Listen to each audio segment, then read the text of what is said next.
Fog lay like an old shawl along the mews long christened Fog Lane. The Winterbourne Gallery, a narrow Georgian box with a small fanlight, held one of those private views that contrive to be both informal and ceremonial. Through its door, one stepped from woolly dimness into air, faint with wax, violets, and, under both, turpentine. Roderick Alleyn came with his wife, who had been coaxed unsuccessfully to lend a picture. Troy withheld her work with the gentle finality of someone who knew her weather. She came nevertheless in a quiet gown and moved at once to the far wall. Alleyn, left in her slipstream, found himself among champagne, silk, and those careful cadences that never climb to a shout. "They tell me the Vale woman paints like a cannula," murmured Mrs. Livia Gray, whose pearls behaved like well-trained dogs. "The word is cautery," said Mr. Pargeter, thin and dry, who wrote theatre columns as if they were death notices. He looked towards the central canvas. "Ah, there he is." Sir Basil Montfort, late of campaigns that decorated his lapel and his dreams, stood in three-quarter length on Leonora Vale's principal portrait. The painter had not flattered. The medals were exact, the eyes, turned a little aside, were engaged upon something that troubled or accused. The familiar march sounded a tone lower. "Courage," Troy said, not, Alleyn thought, to the sitter. He began to notice the place's small mechanics. Calloway, the Montfort's butler, long and nearly ecclesiastical, hovered with a tray. Lady Hermione Montfort, slight, exquisitely anxious, performed hostesshood with a pianist's wrists. Iris Celandine, no longer a girl but making a case for girlishness, stood near the staircase and gnawed delicately at her glove. Beside her, Crispin Vole, the actor-manager, offered comments with the crisp injury of a man who had not forgiven last season. "Your Leonora is brave," Vole told Lady Hermione, as if bravery were indecent. "She's taken the varnish off us all." "My husband desired truth," said Lady Hermione. "Leonora has a very pure way with truth." "Pure truth," Pargeter murmured, "is generally uncut." Leonora Vale herself, thin as the brush she did not put down even during trifles, passed from group to group with an expression that refused accounts. Alleyn, who found painters both most and least likely to speak, heard in her silence a steady narrative. A small ceremony was contrived. Sir Basil spoke a few words that smelt faintly of parade ground and bowed to the artist. The applause came in gloves. Someone's glass rang. "Fog," Troy said, glancing towards the fanlight. "It has thickened." "It suits the street," Alleyn replied. "And the title." For the rest were landscapes. The series Leonora had called Fog Lane, not portraits at all, but studies of the little street at different hours. In each, the same lamplight repeated itself and failed in different keys. In one, a darker smear lay at the curb, like something spilt and reconsidered. Troy's hand, light on his sleeve, pressed. "Look." Alleyn looked, and in the pause before the next speeches, he noticed, almost absently, that Calloway had stopped offering his tray to one particular gentleman, and that Iris Celandine had swallowed not her glove, but her words. Outside, a horn sounded and was muffled at once. The door breathed. The lamps were turned lower after the toasts, and the party, narrowed by the hour and the fog, drew into Lady Honoria Severin's drawing-room. Brimley's black coffee came with lemon peel and pale crescents of biscuit. Conversation resumed its orderly drift. Lionel Quarles, whose acid had bitten at the room all evening, strolled out with the air of a man improving upon silence. Over his shoulder he said he would take one last look at the blue morning room and the veil with the rope motif. Iris, her aunt's pale shawl about her shoulders, slipped away a little after him, for she had left her gloves in that room. The corridor to the morning room faced the garden, where Fog Lane, true to its name, breathed its substance up to the windows. The air there was cooler, The faintest draught set the curtains shivering. The door stood on its latch. Iris pushed it gently and made a small, inarticulate sound that was not a cry. One felt the room itself checked her voice. Quarles sat with fastidious neatness in a Heppel-white chair a little to the left of Julian Vale's central canvas. His head inclined as if he weighed the composition from a fresh angle. The lorgnette he had affected earlier lay in his lap like a toy, resigned. His mouth was slightly open, not in surprise but in that expressionless lapse that follows apology. Iris stood very still and said formally, "Mr. Quarles," and then, "Brimley," in the voice one uses for discreet instructions. They came as if they had been waiting. Lady Honoria, brisk and colourless. Margaret Vale, with her hands folded but not clasped. Julian a pace behind, looking older at the edges. Miss Pym from the passage, bringing an officious breath and the rubbery smell of ink. Brimley, who had the rare gift of moving without intrusion, went past them, touched not the body, but the wristwatch strap. He stood for an additional heartbeat with his eyes upon the space above Quarles's shoulder where the picture hung, and then stepped back. "Madame," he said. Lady Honoria nodded once, and the room waited. Small things had assembled themselves with Quarles in that quiet. A single white glove lay on the floor under the chair. It was not Iris's. On the gilt moulding of the frame, minute flakes of gold had lifted, leaving a dull scar as if finger and nail had worried it. There was a dab of grey on Quarles's cuff and a neat puncture on the soft of his right thumb, too tidy for accident. The window fastenings were shut. Somewhere the scent of Parma violets went on, repeating itself. "I told Mr. Quarles he was not to finger the hangings," Miss Pym said, and looked stricken, as if she had admitted too much. General Ashe rumbled something about the air in London houses. Julian Vale stared at his picture as though the figure in it had spoken. Margaret Vale reached for a chair and did not take it. Lady Honoria said very low, "Brimley, the telephone." He bowed and vanished. Lady Honoria touched Iris's shoulder. "Sit down, child." Nobody sat. The house, attentive to its own breeding, settled about the intrusion of death. From the lane came the muffled sound of a motor struggling against the fog. When Brimley returned, he did not enter the room, but spoke from the threshold. "You were quite right, madam," he said. "They will come from the yard." The yard's car slid to a discreet halt, its lamps soft bowls of light in the breath of fog that clung to Eaton Square. Inspector Roderick Alleyn stepped out with that unhurried grace which manages, without effort, to reassure as it commands. Behind him came Inspector Fox, massive, comfortable, and unassuming as a particularly dependable piece of furniture. A constable, already posted by the railings, touched his helmet. Brimley materialized from the doorway like a benign conjuration. "If you please, sir," said Brimley, standing aside. "Her ladyship is in the drawing-room. The gentleman remains in the conservatory." "Quite," said Alleyn in his quiet tenor. "We shall pay our respects." Lady Pemberton met them with that self-possession which has seen both triumphs and taxes. Her eyes, steady and pale, moved from Alleyn to Fox and back again. She spared them the embroidery of shock. "Inspector, thank you for coming. My guests are assembled. I've asked that nothing be touched." A fractional pause. "He is there." Alleyn inclined his head. "Mr. Brimley will oblige us with light, and the door held open." He did not request the guests to remain. He made it understood. The conservatory received them with a faint, medicinal sweetness folded into damp leaf and soil. The glass beaded gently with the fog's breath. Beyond, the garden showed as a suggestion of black and silver.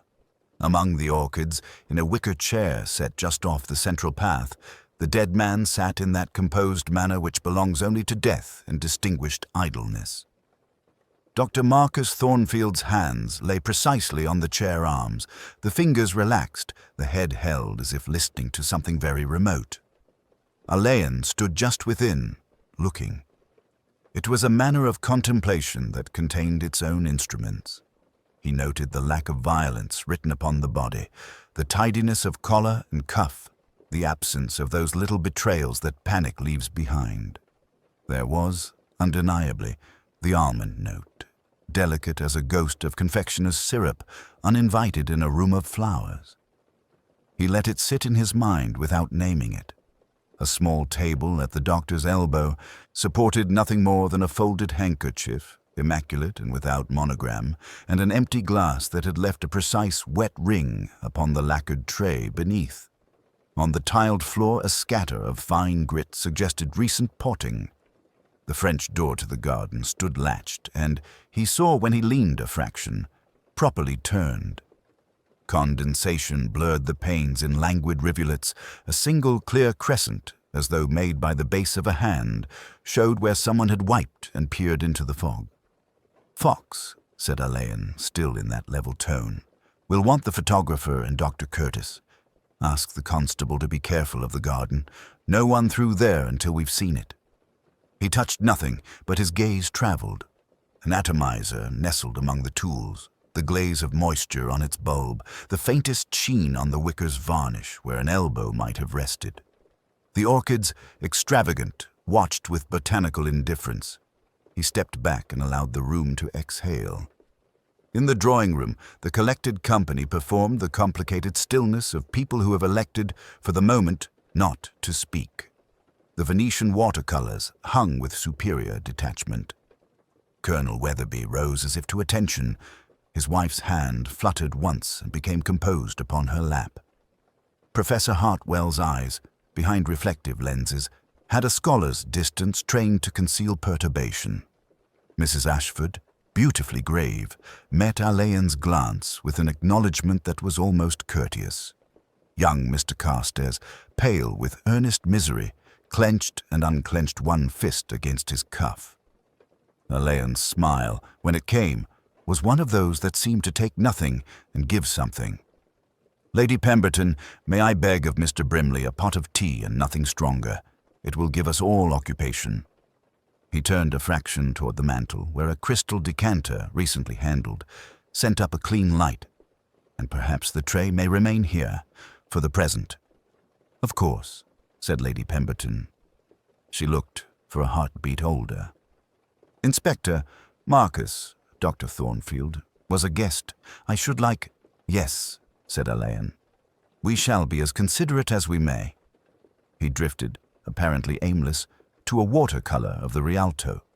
"A clever hand," he murmured, and heard in the faintest scrape of breath Professor Hartwell's involuntary assent. It told him where the anxiety sat. It told him who listened for judgment and who did not. He observed the small collisions of eyes when Mrs. Ashford crossed one ankle over the other, the neat flash of disdain when Colonel Weatherby glanced at the young man, the minute tightening of Brimley's jaw when he set the tea tray with an impeccable clink. He noticed what rested on each lap, a folded program for nothing, a fan closed upon itself, a pair of gloves not yet put away. He asked no questions. He allowed the silence to arrange itself into something legible. "Thank you," he said at last, when the cups had come. "When Dr. Curtis has seen the conservatory, I shall hope for a word with each of you, informally." His tone made informality the most binding of obligations. "Meanwhile, if any of you recall a small thing, a custom altered, a door that would not behave, pray keep it in mind." He took his tea without sugar. Somewhere a clock, priding itself upon discretion, marked 9:30 with velvet strokes. Outside, the fog pressed its cool cheek to the panes and listened.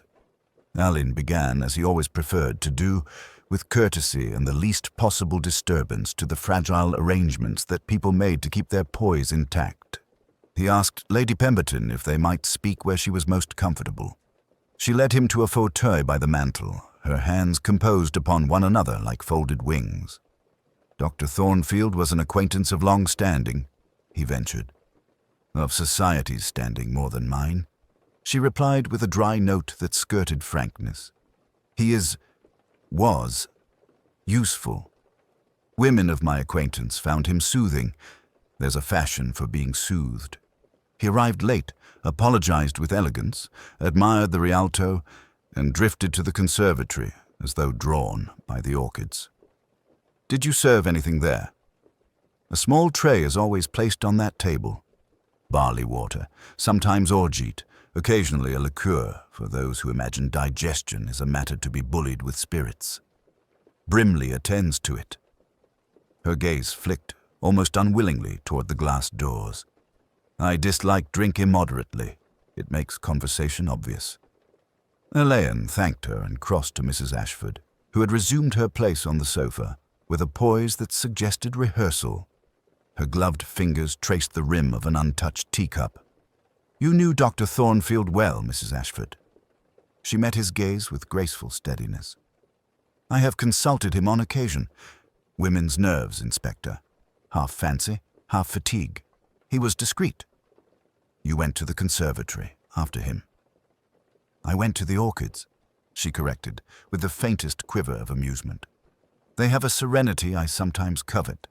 I saw him seated, and I thought, how like Marcus, to make a picture of repose. He did not drink, by the way. A tonic now and then, certainly, but spirits disagreed with his sense of professional decorum. Did you speak?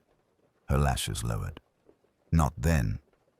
Professor Hartwell hovered as if uncertain whether to confess or contradict. Alleyn drew him gently into the conversational current. Professor, had you any business with Dr. Thornfield tonight? Business? Hartwell's spectacles flashed. Good heavens, no. We exchanged banalities. His voice faltered. There has been unpleasantness in my field. Questions about a Titian attribution. I suppose I looked to the watercolors for consolation more than to conversation. You were near the conservatory when Mr. Carstairs raised the alarm. Yes. The fog presses. One is drawn to light. Colonel Weatherby stood sentinel at the window, native ground for a man who disliked sitting while there was duty to be done. Alleyn joined him, gazing mildly at the opaque garden. You counsel that nothing be disturbed? Wise. One takes a line, the colonel said. It holds. Fog or no? The latch on that door. He stopped as if the sentence had reached the end of its usable life. I noticed it was fastened. One notices such things. You didn't open it? No. After a pause, quieter, there was a scent. Familiar in a way I can't tell you without being foolish. Alleyn let the silence rest. Timothy Carstairs, summoned by a glance, arrived with the earnest haste of the young. He looked from Alleyn to the conservatory and back as if words were treacherous ground. You were the first to go in, Alleyn said gently. I thought Mrs. Ashford might like a breath of air. I saw Dr. Thornfield go through and followed. He was already... Timothy swallowed. I didn't touch him. You wiped the pain? Alleyn's tone remained conversational. There's a clear crescent where someone did. Timothy flushed. I peered out, just with my sleeve. Beastly childish of me. Alleyn inclined his head and returned to the center of the room, collecting the fragments that people dropped when they were determined to be tidy. He asked for no more just then. Politeness had yielded more than urgency could have hoped to gather. Lady Pemberton, he said at last, when you are ready, I should be grateful to speak with Brimley and whoever attends the conservatory. The person who fills the carafes, draws the blinds. Of course, she rang. The minute chime answered with Brimley's appearance. Correct, grave, his discretion like a well-cut coat that did not call attention to itself. If you please, sir, Brimley said, flicking a brief, loyal glance toward his mistress. Shall I fetch Polly? She draws the curtains at dusk, and Nash, the gardener, is responsible for the orchids. That would be very helpful, Alleyn said, and saw in the butler's careful composure the outline of knowledge, folded small, waiting to be asked. Alleyn asked for Brimley with the same courtesy he might have extended to a diplomat. The butler appeared at once, composed to the point of invisibility, his expression that of a man prepared to be helpful in precisely the measure propriety allowed. "Mr. Brimley," Alleyn began, "Lady Pemberton tells me you attend to the conservatory tray." "If Madam is receiving, sir, yes," Brimley answered, hands folded with ecclesiastical serenity. "A carafe of barley water, sometimes orgeat, and a few small biscuits. Guests are apt to find the conservatory restful." "Was it arranged tonight?" "It was, sir." A fractional pause. "I placed the tray there before the first arrivals." Alleyn allowed a breath's beat of silence. "And after?" Brimley's gaze moved not at all. "I did not return to it, sir, until I was called. The arrangements were unchanged in their essentials." "The essentials," Alleyn murmured, "can be remarkably elastic." A delicate clearing of the throat acknowledged the point without conceding it. "We endeavor, sir, to maintain a uniform standard." Inspector Fox's pencil made a modest notation. "Who usually asks for orgeat?" "Those with a taste for it," Brimley replied, the faintest suggestion of dryness glancing across his tone. "It is kept to hand. Orgeat is fashionable just now with certain ladies." Alleyn smiled, appreciative rather than amused. "Dr. Thornfield?" "Preferred plain barley water, sir. He said sweetness interfered." Brimley's eyes remained steadily on a spot just above Alleyn's left shoulder. "I mention it if it is of use." "It may be." Alleyn's voice held no pressure. "The glass upon the side table?" "A tumbler, sir." Another of those fractional hesitations. "Ordinarily, a smaller glass would be set out." "Cordial size." "The tumbler was not my choice." "Not your choice," Alleyn repeated gently. "Whose then?" "I cannot say, sir." It was not evasion so much as a refusal to speculate, and Alleyn admired it in spite of himself. He dismissed Brimley with thanks and asked for the housekeeper. Mrs. Danvers, neat, spare, with a reliability that seemed stitched into her apron, presented herself with hands that smelled faintly of starch and lavender. "The conservatory door, Mrs. Danvers?" Alleyn asked. "Who sees to it at night?" "Mr. Brimley, sir, when the lamps are turned down," she said promptly. "Till then, the door is left on the catch for air. Not open, mind you, but set so the damp does not sit. We are particular with Madam's orchids." "Was it on the catch this evening?" "No, sir," Mrs. Danvers replied, troubled. "When I passed there at 8, it was latched proper. We've had trouble before with drafts." "I thought perhaps Mr. Brimley was forward with his rounds, but he tells me he was not." Fox's pencil lifted, hovering. "Who had reason to latch it?" Mrs. Danvers's eyes, honest as her linen, flicked downward. "I could not say, sir. The guests was in and out." The parlour-maid, Ivy, young and anxious to please, offered her contribution with timid eagerness. "I took in fresh biscuits at 7:30, sir. Beg pardon, but I did notice a scent. Nice-like. Almond, only sharper. I thought it was the flowers." She blushed at her own boldness and twisted her apron. "There was a little sticky on the salver's edge, too. Like syrup, sir. I wiped it." "You're a treasure," Alleyn said, and meant it. "Did you see anyone in the conservatory when you were there?" Ivy's eyes, unfocused with the effort of remembrance. "Only the professor, sir, looking at a book.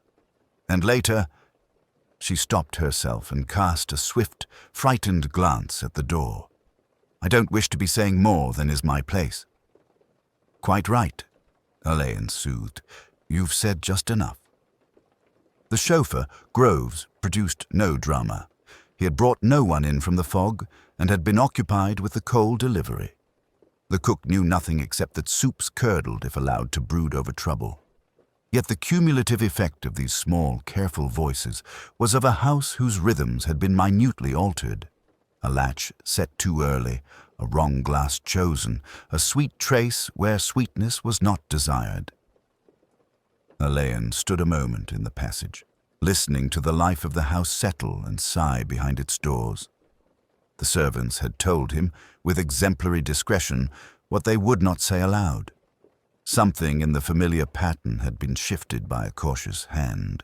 He went back towards the conservatory, thinking not of poisons or passions, but of habit, those invisible rails upon which a household runs, and of the single, quiet finger that had nudged the points aside. Alleyn returned to the conservatory with Brimley and Fox, the three men moving with that conspiratorial quiet which belongs to places that have lately contained death. The lamps glowed through their frosted shades, pressing shells of light against the fogged glass and throwing the orchids into tender relief. The wicker chair, with its grave occupant removed to a more official keeping, retained the shape of Dr. Thornfield's final composure. "If you would indulge me, Mr. Brimley," Alleyn said, "show me precisely how the tray is usually set for the doctor." Brimley, in his element, placed the small silver tray on the wicker side table and, with measured movements, indicated positions. "The cordial glass stands here, left front. The carafe, if one is used, behind it to avoid drips upon the guest. A linen napkin folded once at the right. Lady Pemberton prefers a sprig of mint when barley water is served. For appearance, it was not required this evening." Alleyn bent, examining the tray's surface with a care that would have seemed theatrical in other hands. "You polish between uses?" "Always, Inspector." "Then what do you make of this?" He indicated with the blunt end of a pencil a faint, perfect circle impressed upon the silver where Brimley had pointed, left front, overlaid farther to the right by a broader, fresher ring, unmistakably from a tumbler. Brimley's composure thinned, not with fear, but with professional injury. "That smaller mark should not be there if I polished after luncheon. I did. It can only have been made this evening." He paused. "I did not set a cordial glass tonight." "Yet someone did," Alleyn murmured, "or set it down long enough to leave its ghost and removed it again." Fox, without comment, noted the observation and moved to the corner cabinet, its lattice doors ajar. "Tumbler rack here, sir. 2 missing. Cordials complete." "Lady Pemberton's orgeat?" Alleyn asked. Brimley shook his head, already anticipating the question. "In the sideboard upstairs. We have not offered orgeat this week. The bottle is sealed. I dusted it at 4. "And yet," Alleyn said, drawing the smallest breath, "there is that suggestion of almonds which does not belong to orchids." He touched the tray's lip with the tip of his gloved finger and regarded the faint tackiness that yielded like a secret. "Syrup of some kind. Not ours?" "No, Inspector." Alleyn straightened and looked about the glass room with the expression of a man reading an inscription that others find decorative. His eye traveled to the nearest lamp. On the milk glass shade, just where a hand would steady it to turn down the wick, a tiny crescent smear dulled the gloss. He glanced at Brimley. "That should be pristine," Brimley admitted, pained. "I cleaned the lamps at 6. No one had reason to touch them thereafter until I turned them down at 10:30. "Someone found reason," Alleyn said gently. He crossed to the French door. The latch sat properly. He lifted it and lowered it again, and then stooped, his tall frame folding without awkwardness. Caught in the narrow seam where metal met wood was a filament, so pale it might have been a trick of light. He extracted it delicately and set it against his glove. It was a thread finer than cobweb, the color of dove feathers. Fox's pencil paused. Brimley, whose standards extended to noticing the nap of velvet, said nothing, but the flicker in his eye acknowledged departure from routine. "The doctor's bag?" Alleyn asked, as if inquiring after a visitor's hat. "In the morning room, where he was attended," Brimley replied. "I placed it there for safety. It was clasped shut when I found it beside his chair. He had opened it earlier. I saw him handle a dark file." Alleyn considered the wicker chair, the tray with its orphaned circle, the lamp's blunted sheen, the door that had been latched by an unfamiliar hand. The room's ritual, Brimley's ritual, had been minutely interrupted, not with violence, but with the care of someone who understood how households breathe. "Fox," he said, "let us have a look at the bag presently, with due politesse. And Brimley, oblige me by asking Mrs. Whitmore for that sealed orgeat. I should like to confirm that its virtue remains intact." He pocketed the pale thread as one might pocket a visiting card. Outside, the fog pressed closer, listening. Inside, the conservatory resumed its breath, faintly sweet, faintly wrong, as though it had watched a small ceremony conducted not quite by the book. The house accepted coffee the way a church accepts candles, quietly, with a sense of business resumed under altered circumstances. Cups moved from hand to hand, small spoons whispered, and if anyone drank, they did so with a solemnity appropriate to a wake with the guest of honor in the next room. The fog thickened. The yard's police surgeon sent his apologies by telephone. The delay would be unavoidable. It was Brimley, naturally, who came upon the change. He signaled Fox with a discreet inclination of the head that would not have perturbed a single fragile nerve above stairs. Fox followed him to the conservatory, and after a moment returned to Alleyn with that careful blankness which in Fox passed for alarm. "The doctor's case, sir." "Mislaid?" Alleyn asked, though he knew Brimley did not mislay.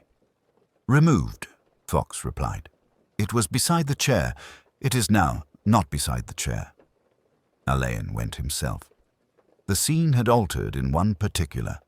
Where the leather case had rested, there remained only a shallow impression in the matting and the memory of its shape. The body sat as before, the tray as before, the fog as before. Nothing suggested a rummage or a theft, only the absence of a thing that had been there and was now elsewhere. "Within the house?" Alleyn asked Brimley. "I believe so, sir," said the butler with the calm certainty of a man who knew every breath his house took. "The front door has not been opened. I should have heard it. When was it last in your sight?" "I observed it when I extinguished the sconce by the south pillar. 10 minutes past the hour, perhaps, after coffee was served." They discovered the case in the morning room, placed upright beside the revolving globe, as if it had been resting there for years. The lock, which earlier had shut with the easy complacence of an oft-used clasp, now showed itself decisively turned. Alleyn looked at it without touching. Fox, bending close, sniffed the handle as one might examine a bouquet for its provenance. "A trace of scent," he murmured, apologetic, as if intruding upon someone's dressing table. "Powder, perhaps." "Not much, and perhaps nothing. Only that faint suggestion of iris or rice that haunts good gloves." On the buckled strap, a thread clung, pale and almost luminous in the lamplight, so fine it barely existed. Alleyn, whose eye accepted mysteries more readily than certainties, let it be. "Who had occasion to be in this room since coffee?" he asked. Lady Pemberton, when consulted, considered the question as if arranging a seating plan. Mrs. Weatherby lay down for a moment. The exertion told upon her nerves. "I fetched a shawl from the ottoman." Colonel Weatherby accompanied her and then returned. "Professor Hartwell wandered here briefly, I think, to compose himself. Mr. Carstairs stood in the doorway to ask if he might telephone his rooms. Mrs. Ashford passed through on her way to the cloakroom. As you see, Inspector, the morning room is a thoroughfare in my house." Each name fell with the same even weight, each movement on the surface, innocent. Beneath it, a ripple. "Did you," Alleyn asked Brimley, "place a message on the tray after the telephone call?" "I did, sir." "And did you retrieve it?" "I did not." "Then someone did so for you," Alleyn said, in the tone of a man noting that the moon would appear presently, weather permitting. A small disturbance, easily swallowed by the upholstery of good manners. A case moved, a lock turned, a slip of paper vanished. Nothing that could not be accounted for by solicitous friends or conscientious domestics. Yet the tide had shifted almost imperceptibly, and the house, which had been content to hold its breath, now listened for what would follow. Alleyn allowed the quiet to settle again. If someone in that elegant company had not intended murder, someone had at least managed its tidying up. He declined, for the moment, to pursue the drift. Instead, he asked for more coffee and returned to the conservatory, where the orchids, untroubled by human interventions, went on blooming with their usual obscene patience. Alleyn did not so much think as allow the room's impressions to arrange themselves, like motes drifting into pattern when a curtain is drawn back. The conservatory's hush, the almonded breath of some delicate compound, the wrong glass, wrong by an inch and a habit, the rinsed tap with its damp linen throwing the smallest challenge at the house's perfect order. He sat for a time in Lady Pemberton's Georgian chair and listened to the clock abridge the night. It was not chemistry that persuaded him, though Fox would have his tests. It was behavior. People had moved this evening as they always moved, and then, once or twice, not as they moved at all. Such departures, infinitesimal to anyone but a professional hostess or a policeman, were the only language the murderer was willing to speak. Lady Pemberton, for instance, who would ordinarily marshal her guests away from draughts with unobtrusive efficiency, had not gone near the conservatory door before Brimley's round, yet the latch had been set. She had asked for the yard with prompt propriety, but her welcome to Thornfield had contained a fraction of reluctance. He soothed her friends. He did not, Alleyn suspected, soothe her. Colonel Weatherby, trained to observe what doors are meant to do, had spoken too quickly of the latch, and then of a scent remembered from somewhere he preferred not to visit. Gas instruction leaves its schoolroom in a man. He had kept to the window as if to police himself. Professor Hartwell's hands failed him when he spoke of scholarship, which was in itself unremarkable. What interested Alleyn was the repeated touch to his waistcoat pocket, the checking for a paper one fears and must keep. He did not mention money, yet his kind of ruin often begins with a letter. Mrs. Weatherby had been all nerves and teacup. She had not looked at Mrs. Ashford. The omission carried shape. And Mrs. Ashford, Vivian, whose courtesy was a veil of controlled breath, had been first to speak the sentence that tacitly accepted death. How very like Marcus. Alleyn, who trusted first phrases, thought the likeness she perceived had less to do with peace than with preference. Thornfield had a habit of arranging scenes. Others were used to standing in them. He rose and drifted the perimeter of the room, admiring Venice. In a gilt frame's shadow, he found a pale filament caught on the corner of a chinoiserie table, the twin of the thread on Thornfield's medical case.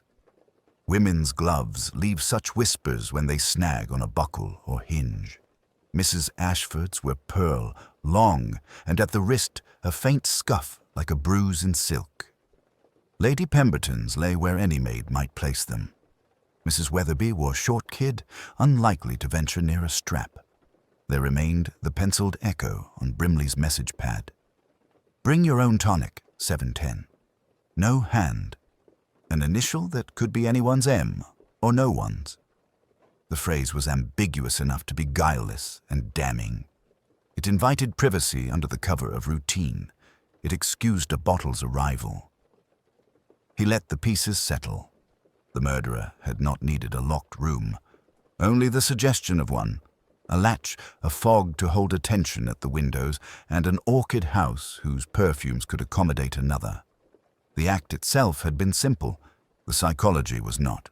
Here was someone accustomed to being managed and to obeying that management until a line, absolute, was crossed. He sent for Fox and coffee in the morning room. New light, the same set. She came as he had expected she would, composed and pale in the lamplight, her silk falling with a whisper that matched the fog's own voice at the panes. Mrs. Ashford paused just inside the door, assessing the arrangement. The leather case on the table, the revolving globe stilled beneath a fingertip's last touch, the inspector who looked less like a policeman than a courteous intruder upon a well-conducted life. "You wish to see me, Inspector?"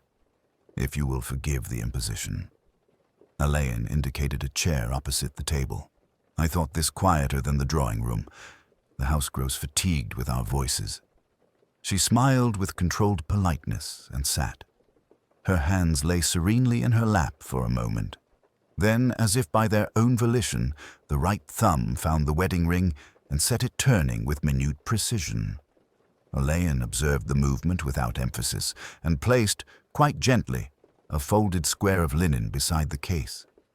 "A towel from the conservatory tap," he said. "Someone was conscientious enough to rinse whatever required rinsing. The fog leaves a taste in the air tonight. Things cling more than usual." She did not look at the linen. "Fog is very democratic," she replied. "It makes confidences of London's corners." "You left the drawing room a little earlier," Alleyn said, almost idly. "Twice, I think. Once when we discovered the case had moved, once after. Distressing for everyone, of course. A word with Brimley. A glass of water. We are all dependent upon small mercies." "I fetched a shawl," she said. "Lady Pemberton keeps them in the morning room chest. I believe you will find it folded upon the sofa." He inclined his head. "Indeed. A lovely thing. Your perfume lingered on the fringe. Not overpowering. Something with iris. A very common scent, Inspector." "Common enough," he agreed, "as is glove powder. These little traces are indiscriminate. I noticed them only because they ape intention." She met his gaze then, and the quality of her stillness altered. "Am I intended to infer something?" "Nothing so vigorous," Alleyn said mildly. "It is my laborious habit to fit things where they seem inclined to sit. A towel damp where there should be none, a case moved and relocked, a thread that might have strayed from a seam, an almond breath among orchids. They accumulate. Sometimes they tell a story. Sometimes they merely suggest one." Her fingers stilled upon the ring. "Dr. Thornfield enjoyed stories," she said, and for the first time something like feeling grazed her voice. "He had a gift for arranging people upon a page." "So I'm told." He lifted the case with 2 fingers and set it down again, listening to the small internal click of glass within leather. "He arranged his patients too, what they would take and when they would take it. It must be restful to be guided." "Restful," she repeated, as if testing the word for cruelty. "You will ask whether I took his counsel. I did. It is fashionable to be guided." "I shall ask you for nothing intrusive tonight," Alleyn said. "Not yet. Only this. If you wore gloves this evening, would you be so kind as to have them sent to Inspector Fox for safekeeping? I promise to be as dull with them as the law allows." A faint line appeared between her brows. "Is that necessary?" "It is inevitable," he returned gently, "and therefore better done without ceremony." She rose. "Very well." At the door she paused, then looked back with an expression that would pass for poise in poorer light. "Inspector, some of us do as we are told because the alternative is untidy. That is all I will say." "Thank you," said Alleyn. When she had gone, he stood for a time, his hand on the case.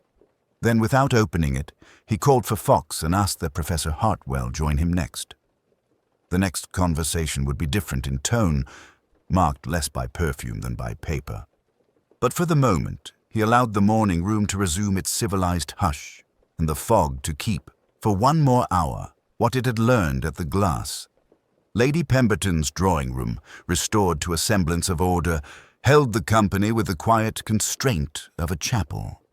The fog pressed its pallor against the windows. The fire burned low, obliging rather than cheerful. Alleyn stood near the mantel, not presiding so much as lending the room a center of gravity.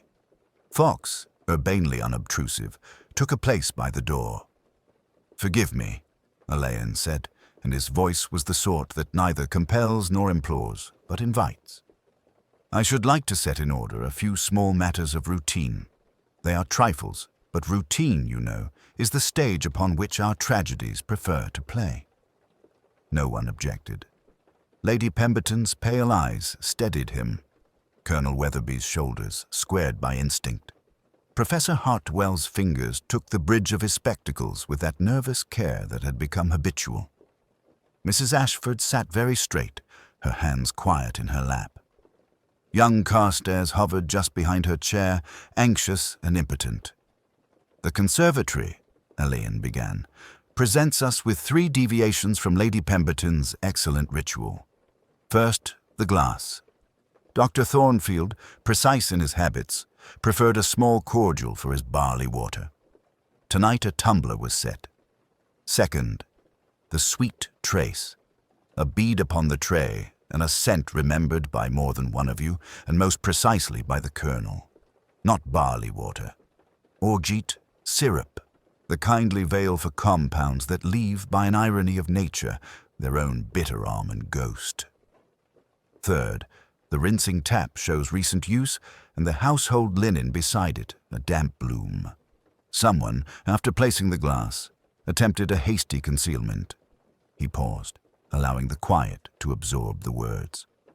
These things were in evidence before Dr. Thornfield sat down. Mary, at 7:30, refreshed the flowers and noticed the sweetness. Thus the preparation occurred early, before the doctor's arrival, and while the company circulated freely. We must look, therefore, for knowledge of the house and of the doctor's habits. Lady Pemberton inclined her head, as if acknowledging some private deficiency of guardianship. "Further," Alleyn continued mildly, "a message was taken on the hall pad. The page is gone, but the pressure remains. Bring your own tonic. The hour is marked 7:10. The initial is ambiguous, but it leans toward a V. Dr. Thornfield did bring a phial. He decanted a portion of harmless tonic into the wrong glass. The volume afforded by the tumbler permitted proper dilution. The instrument was not his case." He glanced without insistence toward the morning room. The case was moved and then replaced, its lock dusted with rice powder, and its strap caught a pale thread. That intervention came later, after we had all become a little lost. It sought to suggest that whatever was amiss had come from the doctor's own resources. Cosmetic flour and a filament from evening gloves are not usual among the tools of a physician. He let the last sentence join the others and settle like fine ash. "I am reluctant to place distress upon any lady. Nevertheless, the chain is tidy. It requires foreknowledge of the doctor's routine, acquaintance with Lady Pemberton's, a telephone message that would not trouble the household, the selection of an improper glass, and the calm to wait." Mrs. Ashford raised her eyes. The room, in that moment, held its breath. Alleyn's voice, when it came, was almost tender. "Mrs. Ashford, you are given excellent cause to fear. Dr. Thornfield's insight can be a kind of cruelty when exercised without mercy. Your arrangements, financial, domestic, social, were delicately balanced. You believed yourself under observation and correction perpetually. That breeds a panic which dresses very soberly indeed." Vivian Ashford did not start. She did not cry. She looked at the fire as if it might agree to mediate. When she spoke, it was with the composure of a woman addressing a tiresome but unavoidable fact. "I could not endure his gaze," she said. "It trespassed beyond kindness, Inspector. I told myself I would make him drowsy, kinder, slow him. You will say people always tell themselves such things." "I rarely say always," Alleyn answered. "But people do." Timothy Carstairs drew a breath as if he might fling himself into the very mechanism of the world to halt it. Mrs. Ashford reached with that unstudied grace and stayed his movement by lightly touching his sleeve. "Please," she murmured, "it is quite done." The fog thickened its patient veil. Fox, with that gentleness that had often astonished those who mistook him for heavy, moved to the bell-pull and waited for Allen's nod. It did not come at once. The detective's gaze rested for a moment upon Lady Pemberton's orchids, palely extravagant behind the glass. "There will be formalities," Alleyn said at last. "We need not hurry them." And the room, relieved of nothing and yet steadied by civility, prepared itself for what must quietly follow. The morning room, with its restrained wallpapers and globe that promised distant voyages to those who never ventured, made a proper setting for the business at hand. Fox stood in such a way as to be present and yet private. Brimley, summoned with a nod, arranged a decanter and 2 glasses, and withdrew with the grave tact of a man who understood that civility performs a final service when justice arrives. Hartwell remained standing. He looked not at Alleyn, but at the globe, as if one might find latitude and longitude for remorse. "It was not ingenious," he said after a moment, "only old. One reads and thinks one is continued in the act of reading. One forgets the world insists upon consequences." Alleyn did not hurry him. "You are not required to say anything, Professor." "Required?" Hartwell smiled without mirth. "How we soften words! Nothing is required. Everything accrues." He removed his spectacles and, for the first time that evening, seemed wholly himself, not the apparatus of himself. "I will not trouble you with the arithmetic of motives. They are squalid when enumerated and grand only when unnamed." He pressed me gently, as was his manner. I felt the weight of a lifetime of footnotes about to become epitaphs. His hands, lean and scholar's pale, rested upon the back of a chair. I chose the tumbler from Lady Pemberton's tray when Brimley's back was turned, and I used the watering tap because there is a childish superstition that water absolves. There is nothing more to say. "There is one thing," Alleyn returned, with that mildness that always made confession sound less theatrical than proper. "Mrs. Ashford has nothing to answer for beyond her imprudence in correspondence. The case was moved after the fact. She will be spared the harms of gossip to the extent that fact can contravene appetite." Hartwell bowed his head slightly, as if a benediction had been spoken not over him, but over a world he had already left. "Thank you," he said, and meant it. Fox produced, with unassuming naturalness, the necessary words. They did not sound like iron. They sounded like sentences from a manual of ceremony. Hartwell listened, nodded once, and accepted them as the closing of a book. Lady Pemberton, when informed, chose to receive the news alone in the library. She did not ask for particulars. "Please tell Brimley to see that Professor Hartwell's coat and hat are brushed," she said, "and that the morning papers are not left where Mrs. Weatherby will trip over them." In the drawing-room, Mrs. Ashford sat with her hands folded, the pose of a schoolgirl told to wait with dignity for the headmistress. She did not cry. Young Timothy hovered, uncertain of his place and anxious not to make a claim he did not deserve. The colonel stood by the window, measuring the fog as if it were a problem of range and windage. Mrs. Weatherby, relieved of an invisible weight she had not named, asked mildly whether anyone might like tea. "Not now, my dear," said the colonel, and his voice had in it the gentleness of a bugle played far off and with the bell covered. When Fox and Hartwell passed through, the house made no gesture of farewell. The stair did not creak. The door closed with its usual propriety. A constable, materializing from the fog as if it had thought of him, took his place as if he had been there all along. Alleyn remained a moment in the conservatory, because there is a tidiness in returning to beginnings. The chair held its shape of absence. The orchids, their colors indecently alive, made a kind of argument for indifference in beauty. He touched the latch of the garden door. It lifted and fell as softly as an apology.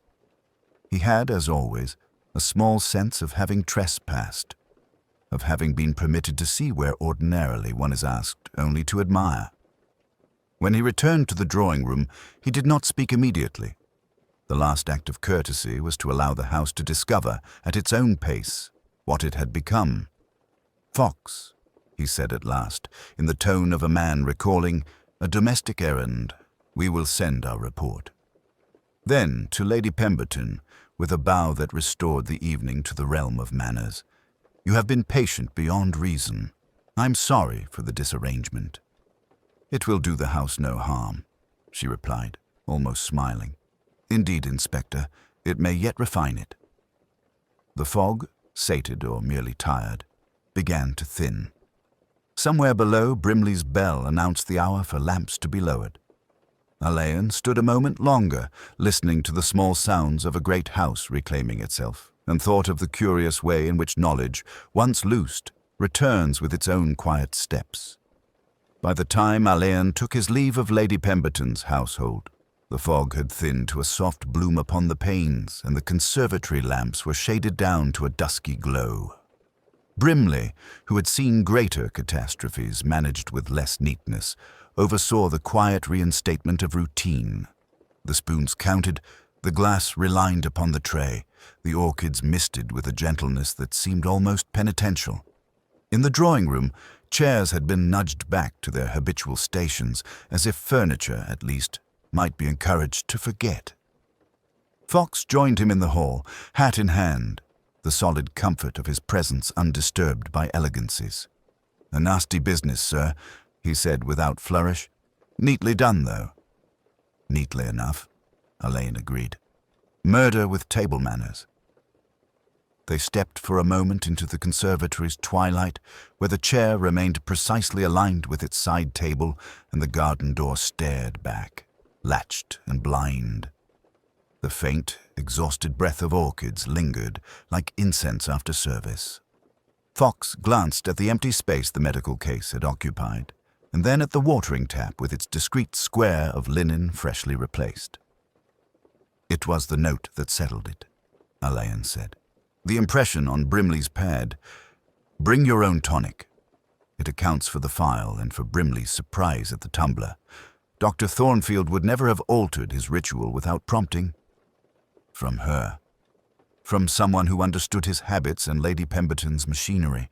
The top sheet torn away, of course, but the downstrokes cut deep, too deep for a casual hand. Mrs. Ashford writes with that same emphatic pressure. The fly-leaf of her novel, the dedication in her own script, provided the comparison, the same decisive slope, the same barbed M as in bring. Fox absorbed this with a small grunt of satisfaction. And the rest followed. The rest followed because it belonged. Alleyn's gaze traveled from glass to flower, from flower to chair. She asked for the larger glass under color of a tonic, diluted the ancient mischief so its bitterness would be veiled, and rinsed what she could in a moment of amateur tidying. The case was moved and locked, not to hide its existence. Everyone had seen it, but to disguise what had been handled. Powder on the clasp, a thread on the strap, and that crescent wiped upon the garden pane by young Carstairs, proving no watcher stood without. All of it performed within the rhythm of a house that runs on ritual. She merely shifted the beat. Fox looked faintly troubled. "Do you, pity her, sir?" "One may pity the fatigue," Alleyn said. "Not the choice." He considered, then added, "She lived too long under a gaze she thought omniscient. Some people are undone by exposure to the truth about themselves. Others weaponize it. Dr. Thornfield, with his Byzantine scholarship and his psychological neatness, made the mistake of standing between those two dispositions." They returned through the library. Professor Hartwell had already removed himself to his texts, where he would, Alleyn suspected, revise certain footnotes and temper others. Colonel Weatherby had reclaimed his post by his wife, impeccably attentive and silent. Young Timothy, dispatched at last by Lady Pemberton's cool kindness, would go down to the country and discover, in hedges and small repairs, the dependable virtues of ordinary things. At the door, Lady Pemberton extended a hand whose steadiness did her credit. "Inspector," she said, "one had almost forgotten that truth possesses a certain style when properly delivered." "It tries to be polite," said Alleyn, "when it can." Outside, Eaton Square lay muffled, its geometry softened to a suggestion of lines and lambs. Somewhere, a carriage clock marked the hour. Somewhere, a constable's tread became the only emphatic sound in the world. Fox went on to the motor car. Alleyn lingered for a time beside the railings, watching the fog drift along the narrow mews that ran behind the houses. A little artery of London that tonight might as well have been called the Fog Lane. He thought, as he often did at the end of such evenings, of the ways people protect their inventions of themselves, the rituals that keep the surface bright, the silences that do the heavy lifting, the tiny trespasses against habit that, once made, cannot be made back. In the conservatory, a final lamp went out, and the orchids, freed from admiration, folded into their own private arrangements. Alleyn turned up his collar and followed Fox to the waiting car. Behind him the house resumed its composure, and ahead the city breathed its slow, indifferent breath. Murder had come dressed for company, and left without a scene. The rest would be paperwork, a magistrate, and newspapers that understood nothing. But in the quiet lane where the fog moved like thought, Alleyn held to a simpler conclusion, that in houses built upon courtesy, it is the smallest discourtesies, a wrong glass, a rinsed rim, a note pressed too hard, that speak for the dead.